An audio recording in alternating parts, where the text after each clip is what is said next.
বন্ধুরা আমার, আজকে বিষয়গুলি এইভাবেই বেরিয়ে আসছে।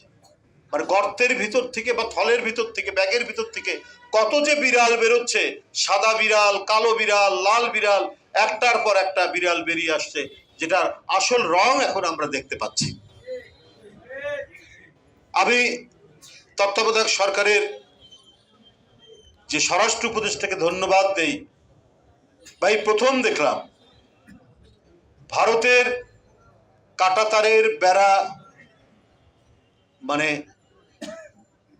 ছাড়া, কোনো ধরনের আলাপ আলোচনা ছাড়া কাঁটাতারের বেড়া দিতে গিয়ে বিজিবি এবং জনগণ যেভাবে প্রতিরোধ করেছে তার ছবি আপনারা নিশ্চয়ই দেখেছেন। তো আমি শেখ হাসিনাকেও বলবো এবং শেখ হাসিনার প্রভু যারা রয়েছে তাদেরকেও বলবো যে আপনারা বাংলাদেশকে মনে করেছেন যে বোধহয় ফু দিলে পরেই তারা চলে যাবে। যে এদের যে দেশপ্রেম কত তীব্র, কত গভীর, এটা দিল্লির সাউথ ব্লক এটা বিবেচনা করেনি, তারা চিন্তায় আনেনি। ওরা মনে করেছে শেখ হাসিনাকে রেখে দিলেই তো আমাদের পারপাস হয়ে যাবে।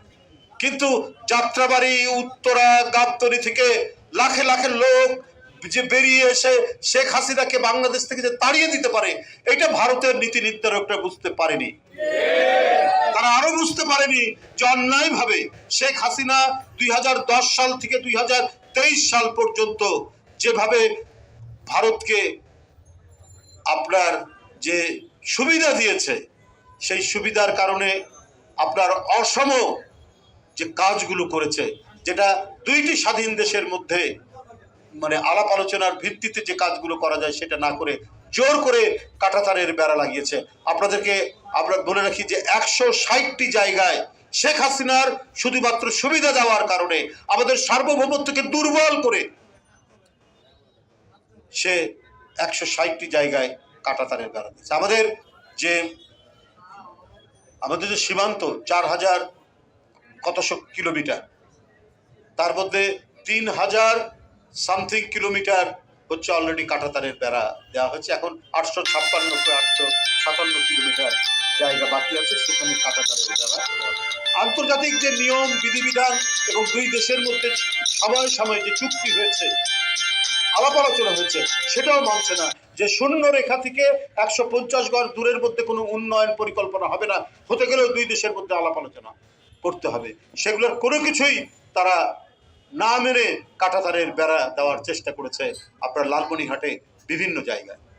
তো এর জন্য জনগণ যে দাঁড়াতে পারে তাদের দেশের বিজিবির সাথে, বিজিবির প্রতিরোধের সাথে, এই দৃষ্টান্ত শেখ হাসিনার আমলে শেখ হাসিনা করতে দেয়নি। তার ফ্যাসিজম দিয়ে, তার নির্মমতা দিয়ে, তার নির্দয়তা দিয়ে তিনি ভারতের সেবাদাস হয়ে কাজ করেছেন। উনি একটা কথা বলতেন যে নিজের দলের লোকদেরকে বলেছেন যে আমার দলের লোকের অনেককে কেনা যায়, শেখ হাসিনাকে কেনা যায় না।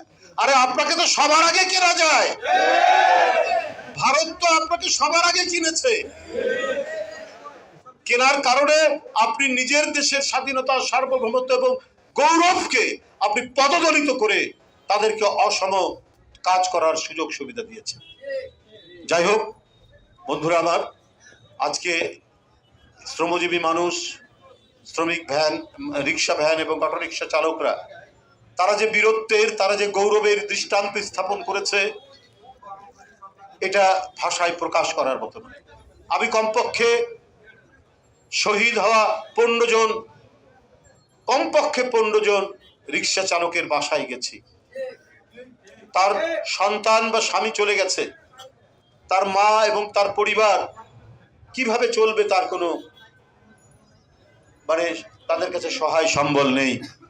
আমরা দলের ভারপ্রাপ্ত চেয়ারম্যানের শুভেচ্ছা নিয়ে তাদের কাছে গিয়েছিলাম, তাদেরকে বলেছি যে বিএনপি ক্ষমতায় আসলে পরে এবং সব সময়ের জন্য আপনাদেরকে দেখা হবে।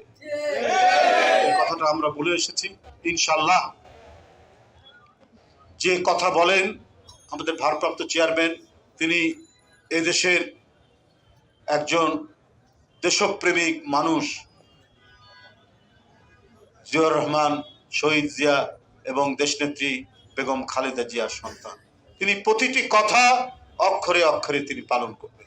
আজকে ৬,০০০ মাইল দূরে থেকে এখানে যারা শহীদ হয়েছেন, এখানে যারা পঙ্গু হয়েছেন, কারো হাত নাই পা নাই, কারো পায়ের ভিতর দিয়ে গুলি চলে গেছে এবং অন্ধ হয়েছেন, তাদের প্রত্যেকজনের তিনি যেভাবে খবর রাখেন, তাদের দিকে তিনি যেভাবে সহযোগিতার হাত বাড়িয়ে দিয়েছেন, নিশ্চয়ই আপনারা ইনশাল্লাহ বিএনপি যদি ক্ষমতায় যায় প্রত্যেকেই আপনার যে সহযোগিতা এবং পরিবারের ভরণ পোষণ, কমপক্ষে আমরা বলেছি যে পরিবারে তার শিক্ষাগত যোগ্যতা অনুযায়ী যে চাকরি পাওয়ার দরকার সেই চাকরিরও ব্যবস্থা বিএনপি করবে।